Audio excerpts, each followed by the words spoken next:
The ship of Odysseus pulled up to the Aeolian island. Legend had it that Hypatia's son Aeolus could control the winds. As the ship parked along the dock, the sailors aboard looked around at the tremendous cliffs and skyscraping bronze. Entering the leader's dining hall, Odysseus and his men greeted Aeolus. They saw 12 children lined up along each side of the table in front of a feast so grand it could feed all the children, the king, the queen, and the sailors with food to spare. The king invited the men to stay for a while and to enjoy themselves. The hospitality of the king lasted for a month until Odysseus had to leave.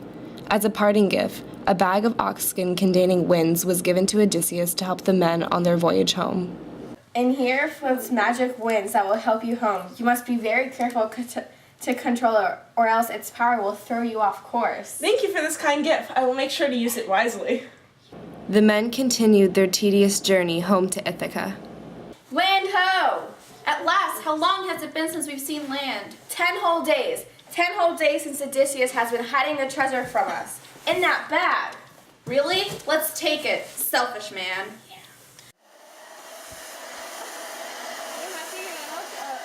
Good.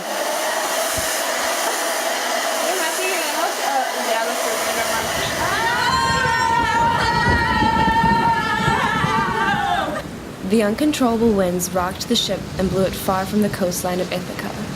It sent the ship all the way back to the Aeolian island, but when the men finally hit land, they were rejected from Aeolia by the assumption the men were cursed. Hopeless, the men set sail, making their way to the land of the Laestrygonians. I see no one. Oh wait, over there. Go, men. Take us to your leader. Come now, kind travelers. I'll take you. As the men entered, vicious giants greeted them, ready to attack. Several men were snatched away. They weren't just being killed, they were being eaten. Cannibals chased the men out of their palace and onto their ships. The men began to sail away to safety. The cannibals began hurtling rocks at them. The boulders crushed the ships, allowing water to swallow them up. The only ship to make it out was Odysseus's. Sorrowfully, the men began their journey back to the Aeaean island. This island was known to be the home of the beautiful goddess Circe. Several days passed until Odysseus began to venture out into the unfamiliar island. When he saw smoke rising from the woods, he decided to send his men out the following day to discover what lay ahead. Odysseus gathered his men together to share a meal. After a while, he made his announcement.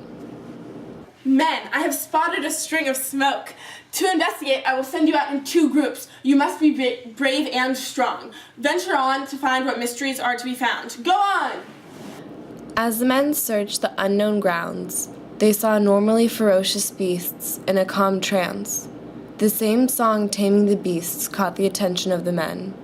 The men gave in to this enchantress's song and followed it to a palace. Only one man, Eurylochus, knew better. Circe led the rest of the men into the palace. The foolish men eagerly accepted Circe's seemingly genuine hospitality. Unknowingly, the men drank brainwashing wine that transformed the men into swine. The little pigs went about their natural business without any idea of their former identity. Eurylochus rushed back to report the injustice that has been done to his crewmen. Odysseus rushed onto the land, only to run into Hermes. This kind god gave Odysseus a magic herb that would keep him safe from Circe's spells. Heroically, Odysseus went to save his men. Circe? Circe? Yeah. Oh, hi. Here, have a drink. Thank you, Circe. Now off you sty, you swine. Wallow with your friends. What kind of man are you? Where have you come from? No other man has ever survived my potions. Are you Odysseus? Hermes always said you would come. Come, mount my bed. How can I treat you with affection after the horror you have placed among my comrades? I shall undo my spell, I promise, and your men will be restored. I've been really trying, trying to hold Come, have something to eat. What? Are you not happy? I promised to undo all my mistakes. I can have no appetite until I see my men are safe.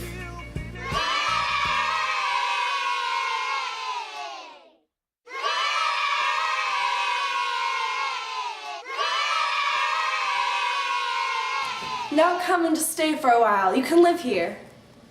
A full year of luxury had passed, but the men started to ache to go home. Finally, ready to return to Ithaca, Odysseus went to speak to Circe. Yes, you may go, but you cannot go home. You and your men must go to the house of the dead in the underworld. The prophet Tiresias will give you further instructions. Circe then told Odysseus how to get to the underworld and fulfill this prophecy. The homesick men were heartbroken when they were told this news. So much, in fact, that they didn't even notice Elpenor, one of the crewmen, had wandered onto the rooftop during the night and fell to his death. Without a clue, they began to head out, but before they left, they noticed Circe had disappeared. The only thing that left was a black sheep and a ram as a sacrifice to enter the underworld.